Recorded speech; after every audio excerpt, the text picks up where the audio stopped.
Major video game comic book leaks. So, yeah, yesterday blew up that we had a major story leak for Suicide Squad Kill the Justice League.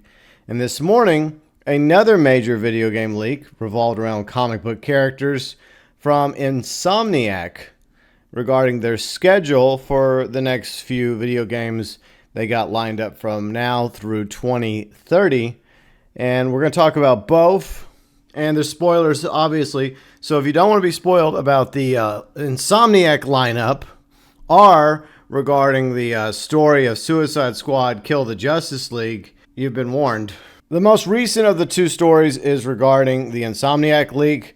Apparently, their data was taken over terabyte worth by a ransomware group that were demanding a $2 million payment, but their demands were not met by Insomniac or Sony, so they simply just leaked out gameplay footage of Wolverine as well as Insomniac's video game schedule going up to 2030. What's even worse is that employees' information was also leaked. That's the worst part, in my opinion, when it comes to this story, because the downside here is people get to see a little early action of Wolverine and the lineup of video games coming from Insomniac over the next several years, which I will talk about in a moment. That's not really as big of a deal because it might have the same effect that the alpha leak from GTA 6 had. It only gets people more excited for the games.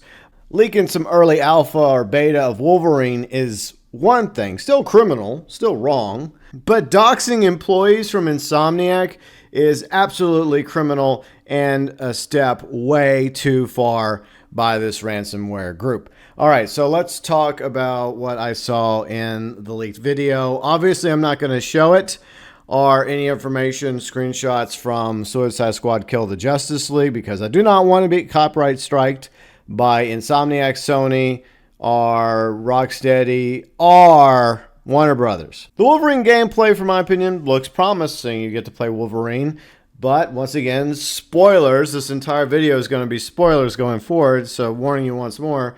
It looks like you're playing as Wolverine as well as Jean Grey in some missions, very similar to the Spider-Man games. Well, the first Spider-Man game, you played mostly as Peter Parker, aka Spider-Man, but there are also some missions where you played as Mary Jane and a couple missions where you played as Miles Morales.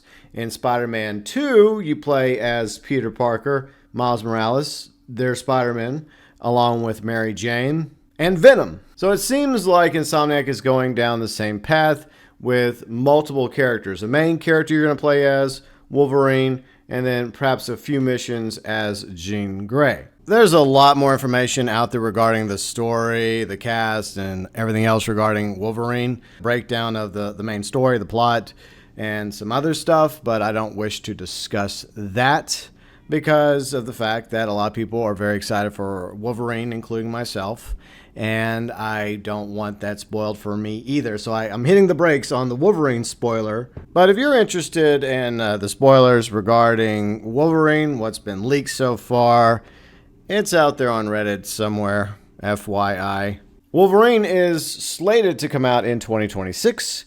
In 2025, there's going to be a Venom game. I don't know if it's going to be a game or a DLC, or maybe it'll be around the same size as Spider-Man Miles Morales. But Tony Todd, who voiced Venom, did have an interview some time ago where he discussed how only 10% of his dialogue that he recorded for Venom was used in Spider-Man 2. So I imagine that the other 90% of the dialogue is going to be used towards this standalone Venom game or Venom DLC, whatever it is, apparently coming in 2025. And once again, Wolverine is coming in 2026. Spider-Man 3, slated to come out in 2028.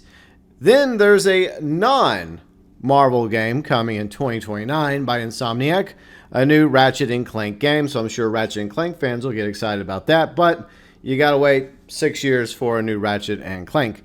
Then in 2030, an X-Men game by Insomniac. So that is, as far as we know, leaked information regarding Insomniac's lineup over the next decade. It does suck that employees' information was doxed, and that is absolutely criminal in my opinion, and I hope that the group responsible ultimately faces justice for this leak of information regarding Wolverine, the lineup of the games, and especially for employee information. But if you're a Marvel fan, especially when it comes to Wolverine, Venom, Spider-Man, X-Men, well, great news for you. There's some Marvel games in the works by Insomniac coming up over the next several years. So to review, once again, from discussing film, major Insomniac leak happening, reveals entire game slate from 2030, personal information of many employees, masses of Wolverine footage gameplay, as well as more than a terabyte of internal data leaked. As we shift gears from the Insomniac Wolverine leak to the Suicide Squad Kill the Justice League story leak, a game which I no longer give a shit about. Despite the fact I'm a huge Batman fan, absolutely loved Rocksteady's Arkham Asylum City Night, I could care less for Suicide Squad Kill the Justice League the more and more I hear about it. And the story for the Suicide Squad Kill the Justice League game did leak. It blew up last night. At first, a lot of people were trying to debunk it. However, it's hard to debunk something when Rocksteady puts out an official response when they say this. It is very disappointing to see details being shared ahead of the game's release, so we can only urge you to try and avoid spoilers where you can, and please try not to impact the enjoyment of others by posting spoilers. Okay, so I have no intention of ruining the enjoyment for anyone that's still looking forward to Suicide Squad Kill the Justice League. However, I will be spoiling what I've come to learn about the story of Suicide Squad Kill the Justice League. So once again, big fat spoiler warning for anyone that does not want to be spoiled about the story of Suicide Squad Kill the Justice League. And thanks to IGN, they actually did a news article covering this story. I'll link it below in the description section. So if IGN is covering this, then obviously there is truth and traction to this alleged spoiler leak, which blew up on Reddit. A Twitter user revealed assets that show what looks like a childlike Poison Ivy. The villain appearance in Suicide Squad comes as some surprise because she died in 2015's Arkham Knight. The suggestion here is that some part of Ivy survived and, like Guardians of the Galaxy character Groot, has been revived as a child. Even more surprising is what looks like a very different Joker than the one in the Arkham games. Joker, voiced by Mark Hamill, died at the end of Arkham City, though the villain returned in Arkham Knight in flashbacks and visions. Some sort of alternate version of Joker from another dimension, perhaps. I think it's from Earth 2. I think it's an Earth 2 Joker because in what I read on Reddit, they do mention that there is multiple Earths, a DC multiverse, if you will. So, yeah, the Joker looks awful, by the way. I saw the screenshots in like a 50-second video of the Joker just dancing around and moving. I didn't hear the Joker's voice, but it just looks awful. Earth 2 Joker sucks compared to Mark Hamill's Arkhamverse Joker. We also see the same Batman from the Arkham games, voiced by the late Kevin Conroy, who famously played the Caped Crusader in Rocksteady's Arkham games, Arkham Asylum, Arkham City, and of course Arkham Knight. And of course, Batman, the 1990s animated series, along with Superman, Batman Beyond, and of course the Justice League series, and a few animated movies as well. Sadly, Kevin Conroy passed away in 2022 following a short battle with cancer. A separate leak reveals audio, and there's also a screenshot from a cutscene involving Batman and the Suicide Squad, which has already sparked a debate among fans. Audio apparently confirms evil Batman's death at the hands of the Suicide Squad, with the suggestion that Harley Quinn pulls the trigger. While some fans have said they're unsurprised by a game called Kill the Justice League results in the deaths of the Justice League members such as Batman, others lamented at the apparent end of Rocksteady's Batman. Further audio leaks have confirmed Suicide Squad's plan to kill Superman with gold kryptonite bullets. This is the first time I've ever heard of gold kryptonite, and I consider myself to be somewhat of a Superman fan. I know about, green kryptonite and red kryptonite and a couple other kryptonites, but they just keep coming up with different types of kryptonite. So now we have gold kryptonite. Now, a lot of people are saying that you can't take the leaked story elements from the cutscenes of Suicide Squad Kill the Justice League out of context, but I've heard enough, I've read enough to tell you this, that I am not buying or playing Suicide Squad Kill the Justice League, especially after reading the hot garbage of this story, this so-called story where all members of the Justice League will be eventually killed off. Flash, along with Green Lantern, Wonder Woman gets killed off, Superman gets killed off, obviously Batman gets killed off. There's a whole bunch of brainiacs out there that Suicide Squad will be sent after in the multiverse by Waller. The Earth-2 Joker looks like crap. But what a trashy story and crappy characters.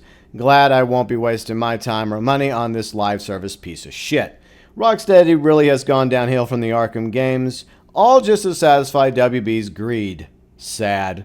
At least we still have the Arkhamverse, Batman, Arkham Asylum, Arkham City, and of course Arkham Knight, and by extension, Arkham Origins. Even though technically that was not a Rocksteady game, a lot of Arkham fans love Arkham Origins, so I will include that as part of the Arkhamverse and disregard Suicide Squad Kill the Justice League. So to review, the Insomniac links, the part about the employees being doxxed, that sucks for the employees. I feel really bad for them, and that is absolutely criminal, and I hope that those responsible will be ultimately brought to justice. But as a Marvel comic fan, I'm sure the lineup does excite a lot of fans, especially with the track record so far by Insomniac, doing a great job with Spider-Man Miles Morales, most recently Spider-Man 2. Got Venom coming in 2025, Wolverine in 2026, Spider-Man 3 2028, new Ratchet & Clank in 2029, and an X-Men game in 2030. But on the other side with DC, yeah, not a lot to be excited about when it comes to Suicide Squad Kill the Justice League. A lot of us would have been happy with the new Batman Arkham game or a Superman game, which I still think was the original plan, especially since the world of Suicide Squad revolves around the city of Metropolis. Once again, just like I talked about, and I don't give a shit about Suicide Squad. If you want to watch that video to get more in-depth information from me regarding how I feel, it's below in the description section. But yeah, originally Metropolis, if you look at it from the gameplay that Rocksteady released a few weeks ago, it absolutely looks like they originally built that world for Superman to fly around in. Sad we were denied an awesome Superman game by Rocksteady in favor of this live service trash of a horrible story with Suicide Squad characters that would, on their own, be no match against the Justice League on most days. Even if the Justice League members were holding back and weren't brainwashed by Brainiac to kill, I still feel like any of the members of the Justice League could best the Suicide Squad, especially Batman and Superman. Looking forward to the future Insomniac Marvel games, but not so much when it comes to Suicide Squad Kill the Justice League. Your thoughts, views, and opinions, as always, welcome below in the comment section.